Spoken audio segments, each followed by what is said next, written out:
En el oscuro y violento mundo del narcotráfico colombiano, pocos nombres resuenan con la misma intensidad que el de Carlos Enrique Leder Rivas. No solo fue uno de los pioneros en la exportación de cocaína a gran escala hacia Estados Unidos, sino que también personificó la fusión entre crimen, política y una ambición desbordada que lo llevó de la cima del imperio del cártel de Medellín a una celda de máxima seguridad en Estados Unidos. Carlos Leder poseía grandes talentos, se va por la ruta de lo ilegal y en poco tiempo construye un patrimonio. Leder nació el 7 de septiembre de 1949 en Armenia, Quindío. Su madre era una comerciante colombiana y su padre un inmigrante alemán que había llegado al país tras la Segunda Guerra Mundial. Desde temprana edad mostró una personalidad desafiante marcada por el deseo de poder y riqueza. Su espíritu rebelde lo condujo por el de la delincuencia. Unas capacidades empresariales extraordinarias se desvían porque él pudo haber agrandado y transformado el negocio de su padre, que estaba en la industria de los textiles. En su juventud, Leder emigró a Estados Unidos, donde comenzó su carrera criminal. Su primer gran paso fue el robo de autos y el tráfico de marihuana. Sin embargo, su verdadera transformación se dio en la prisión de Danbury, Connecticut, donde fue encarcelado por robar carros en 1973. En esa cárcel conoció a un contrabandista de marihuana con quien compartió más de una celda. Juntos idearon un plan para transportar cocaína desde Colombia a Estados Unidos. Leder no solo veía la cocaína como un producto lucrativo, sino como una vía para desafiar al gobierno estadounidense. Se da cuando él se contacta con esas estructuras que saben que si se logra traer la pasta de la coca desde Bolivia, desde Perú, aquí se la convierte rápidamente, se la empaca en aviones o se la empaca a través de cargas legales en el puerto de Buenaventura.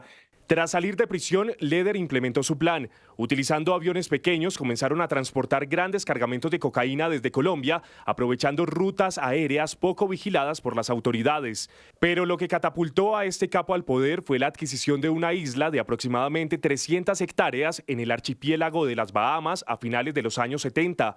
La isla, situada a unos 350 kilómetros de la costa del estado de Florida, se convirtió en una base de operaciones. Tenía una pista de aterrizaje privada, radares, guardias armados y lujosas mansiones para sus fiestas.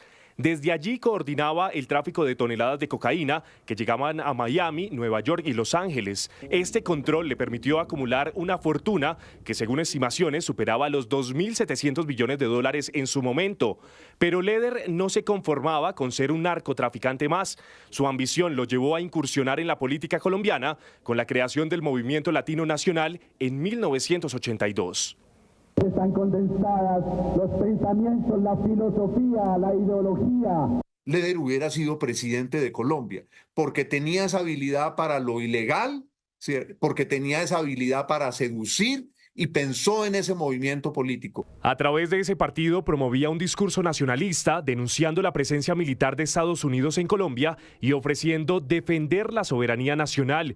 Durante la campaña presidencial de 1982, apoyó abiertamente al candidato Alfonso López Miquelsen y criticó duramente la política de extradición. Este activismo político encendió las alarmas de Washington, que comenzó a presionar al gobierno colombiano para capturarlo y extraditarlo. Este tratado de extradición es inconstitucional, o sea que nosotros los colombianos tenemos el deber y el derecho de pronunciarnos y atacar cualquier tratado inicuo que se realice en la República de Colombia. Pero el delirio de grandeza de Leder también empezó a preocupar a sus socios del cártel de Medellín, en especial a Pablo Escobar. Mientras Escobar mantenía un perfil más discreto y calculador, Leder no temía exponer su poder. El rol de él allí era una cara pública muy visible, muy sugestiva, su capacidad de hablar. El comienzo de su caída se dio en 1983, cuando las autoridades de las Bahamas, bajo presión de Estados Unidos, lanzaron una ofensiva contra su isla. El lugar fue desmantelado y Leder tuvo que regresar a Colombia, donde se escondió en las montañas de Antioquia. Viene el asesinato de Lara Bonilla.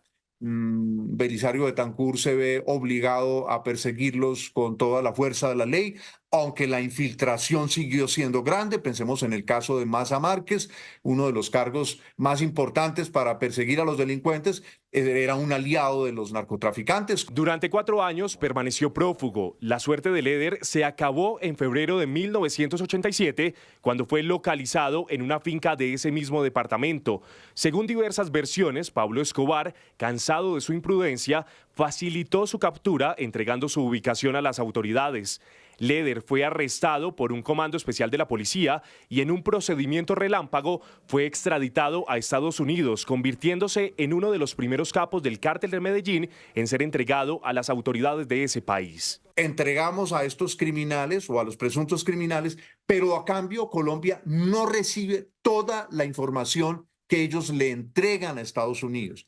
Eso le da a Estados Unidos un poder inmenso sobre muchos políticos de Colombia que estuvieron metidos en el narcotráfico hasta la coronilla y más allá. En 1988 fue condenado a más de 135 años de prisión por tráfico de drogas, conspiración y lavado de dinero. A partir de los años 90, Carlos Leder desapareció. Su colaboración con la justicia le permitió acceder a un programa de protección de testigos y en 2020, después de más de 33 años en prisión, fue liberado y se fue a Alemania, donde vive gracias a su doble nacionalidad.